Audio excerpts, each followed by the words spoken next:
ලොව උතුම්ම ආදර කතාවේ ආරම්භය. යේසුස් වහන්සේ තම ගෝලයන් සමග තම පුරුද්ද ලෙස ගෙත්සමනි උයනේ යාඥා කරන්න ගියා. නමුත් මේ දවස වෙනස්. හැම දෙයක්ම සංසුන්ව පෙනුන නමුත් වැදගත් දෙයක් සිදුවීමට යන බව ජේසුස් වහන්සේ දැන සිටියා. ජේසුස් වහන්සේගේ ගෝලයෙකු වූ ජූදස් නායක පූජකයන් හා සොල්දාදුවන් සමග ඒ ස්ථානයට පැමිණෙමින් සිටියා.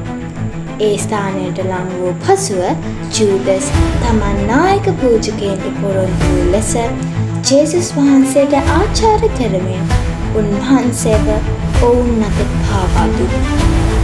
සෙබළුන් යේසුස් වහන්සේ අත්අඩංගුවට ගන්න උත්සාහ කළා.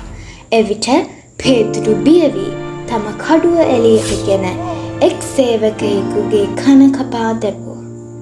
නමුත් යේසුස් වහන්සේ පේතුරුට තරවටු කරා. උන්වහන්සේ එම මනුෂ්‍යයාගේ කනට අත තබා ඔහු සුවපත් කළා. යේසුස් වහන්සේ සෙබළුන්ට තමන්ව අරගෙන යාමට ඉඩ දුන්නා. දෙවියන් වහන්සේගේ කැමැත්තට තම කැමැත්ත අත්හැර ජේසුස් වහන්සේ මුළුමනින්ම කීකරු වුණා. සෙබළුන් යේසුස් වහන්සේව උත්තම පූජකයා වෙතට ගෙන ගියා. පසුව ආණ්ඩුකාරයා වූ පිලාත් වෙතට ගෙන ගියා. මේ සියල්ල සිදුවමින් තියෙන අතර පේදුරු පිටත ඒ අසල රැඳී සිටියා. මිනිසුන් ඔහුගෙන් ප්‍රශ්න කළා. ඔබ යේසුස් වහන්සේව අඳුරනවාද කියා ඇහුවා. නමුත් 3 වතාවක්ම පේදුරු නැහැ කියා පිළිතුරු දුන්නා. එවිට කුකුලෙකුගේ ශබ්දයක් ඔහුට ඇසුණා. එවිට යේසුස් වහන්සේ කලින් කියා තිබූ දේ පේදුරුට මතක් වුණා. ඔහු ඉතා දුක් වී අඬන්නට පටන් ගත්තා. තම මිතුරන් වැරදි කළත් යේසුස් වහන්සේ ඔවුන්ට තවමත් ආදරය කළා.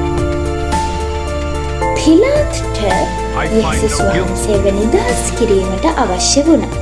ඌ ජනතාවට කිව්වා මේ මනුෂ්‍යයා තුළ මට කිසි වරදක් පෙනෙන්නට නැහැ.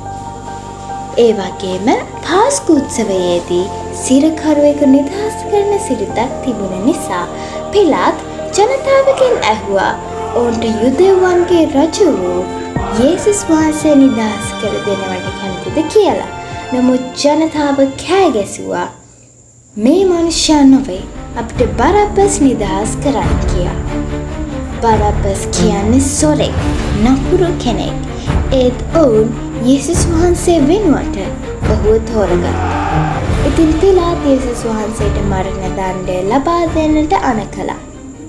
සෙබළුන් කටුවලින් ඔටුනක් සාදා උන්වහන්සේගේ හිසට දැම්මා. දම්පාට රෙද්දක් උන්වහන්සේට පොරවා උන්වහන්සේට විහිළු කරන්නට පටන් ගත්තා. යුදෙව්වන්ගේ රජුට ජය වේවා කියා ඔවුන් කවටකම් කළා. පසුව යේසුස් වහන්සේ මත ඉතා බර ලී කුරුසයක් ඔවුන් තැබුවා. උන්වහන්සේ කුරුසය උසලාගෙන කල්වාරි කඳු දක්වා ගමන් කළා. ඔබ උසලාගත්තේ අපේ දුකයි. උන්වහන්සේ මේ සියල්ල අප වෙනුවෙන් දරාගත්තා. එහිදී උන්වහන්සේව ඔවුන් කුරුසියේ තබා ඇන ගැසුවා. උන්වහන්සේට ආදරය කළ අයට නම් ඉතා දුක්බර දවසක් වුණා. කුරුසියේ බොහෝ වේදනාවෙන් දායන් පසුව අවසානයේදී යේසුස් වහන්සේ මෙසේ කිව්වා. සියල්ල තීන්දු විය.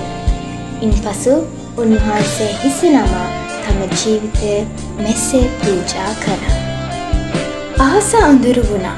සියලු බලාපොරොත්තු නැති වුණා වගේ පෙනුණා. නමුත් දෙවියන් වහන්සේට තවත් විශාල සැලැස්මක් තිබුණා. ඉරිදා උදෑසන ඉක්මනින් මරියා මග්දලේනා යේසුස් වහන්සේගේ සොහන වෙතට ගියා. සොහන වසා තිබුණු ලොකු ගල අහකට පෙරලා තිබුණා.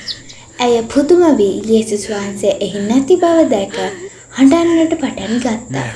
එවිට කෙනෙකු මරියා කියා කතා කරනවා ඇයට ඇසුණා.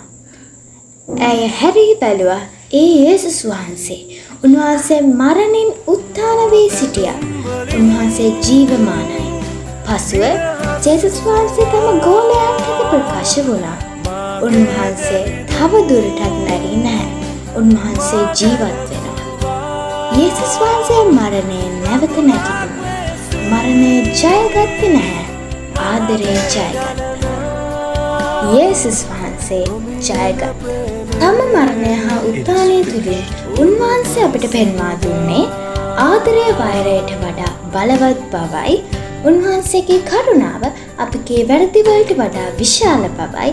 ඒ වගේම මරණය පරාජය කළ උන්වහන්සේට අපවද ජීවත් කළ හැකි බවයි. උන්වහන්සේව විශ්වාස කරන හැම දෙනම මරණත් ජීවත් වන බව උන්වහන්සේ පැවසුවේ ඒ නිසායි.